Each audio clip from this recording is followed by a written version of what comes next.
Hey, what's going on, everybody, and welcome back to the Cobra Built YouTube channel. My name is Shannon, and that is my partner in crime, Ripley. She is the channel mascot here. She just got a big old drink, so she's slobbering just a little bit, but she is the bestest old girl in the whole wide world.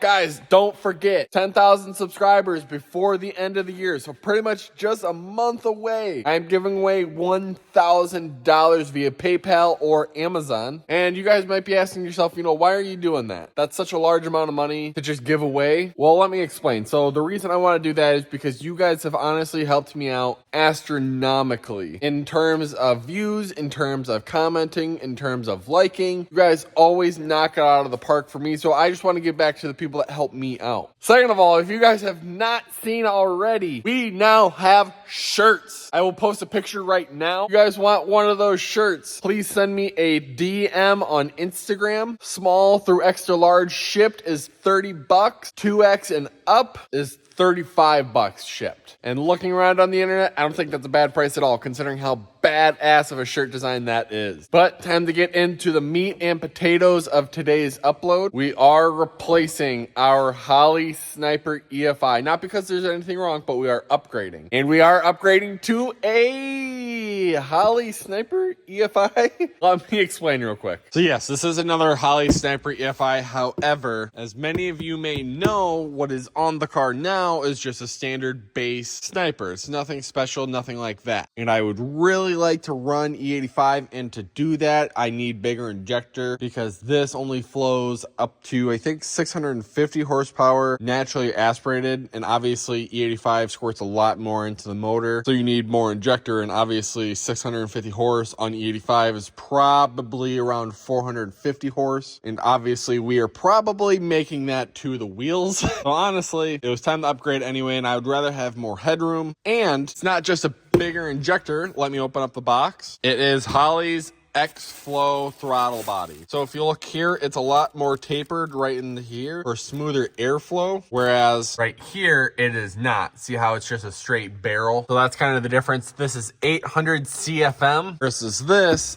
is 900 CFM. So 100 CFM upgrade versus the old throttle body to this one. And when you do order this, comes with the throttle body, obviously, the gaskets, wiring. Obviously, I don't need the wiring since the wiring is all the same from any sniper system. So I have extra wiring, which is always nice. I will always take that. Then in here is like your extra wideband, your extra screen, everything like that. The only thing that is different between this throttle body and the one that's on the car is obviously CFM and then the barrel runners and everything like that. But the Holley X-Flow uses an external fuel pressure regulator, whereas on the regular sniper, the fuel pressure regulator is right back here. It's in the throttle body itself. But also one thing you guys might be noticing is this guy right here. I did upgrade, well, not necessarily an upgrade. I had the Holley dual sync distributor in here before, and honestly, there's no need for that. The only reason that the dual sync was on here to begin with is because at the time, Holley was out of the Hyperspark, which that's what this is. They were out of those, so they gave me the dual sync distributor for the same price because they obviously had that in stock. And I'm pretty sure the purpose of the dual sync is to have like the crank and the cam synced. I think that's, correct me if I'm wrong. I'm probably saying that 100% wrong, but I'm pretty sure that's the purpose of it. But I'm going to take that throttle body off, and I'll obviously show you guys, and I'll compare them right next to each other. And then we're going to mount the fuel pressure regulator. Then we're also going to have to make new fuel lines, which no big deal. I have all the stuff here to do that. So let me take that bad boy off real quick. Both of them are off, and obviously, like I said, you guys can see the difference now that they're side by side. My barrels are a little dirty. Maybe it's time to get a new air cleaner. Like I said, differences. Look at the barrels. This one has an internal fuel pressure regulator. This one has an external, which will utilize this guy right here. Plugs come out of the front in this one, whereas in this one, the plugs come out of the back. And I will say this, if you guys are going from one of these to even just a regular sniper or a super sniper, the plugs do come out of the front. This sniper, I'm pretty sure, is good for like 800 horsepower naturally aspirated. This sniper should be good up to 800 horsepower, so I kind of took into consideration, E85 nitrous, so let's say 500 horsepower. I know that's a really low number, but we'll just go with 500 horsepower because that's kind of what it should be making at the wheels with 100 shot, especially with those new heads. But I'm going to mount this bad boy up, and I'm not 100% sure what I'm going to do because obviously like wires coming out of this one are a lot longer, so I had a lot more to play with, whereas Whereas here, they're a lot shorter, so I'm probably going to have to extend some wiring, which I'm not a huge fan of. I wish it would just either run all the wires out of the front or out of the back on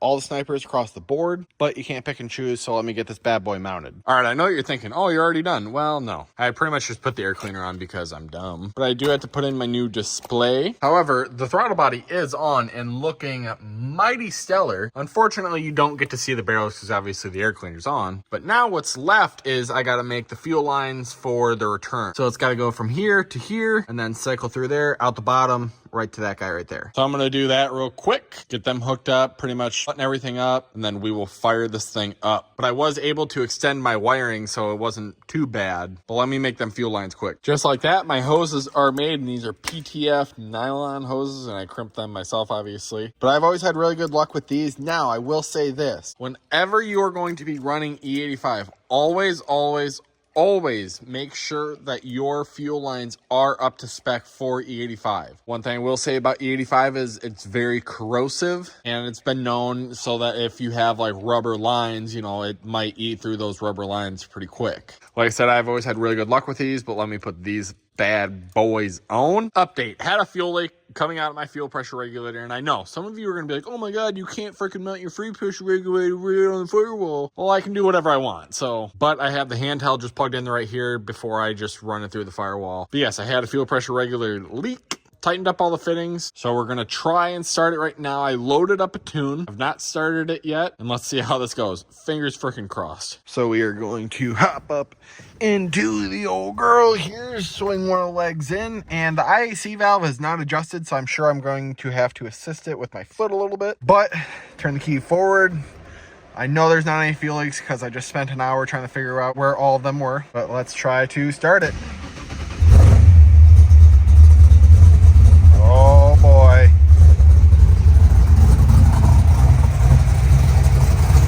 She's going.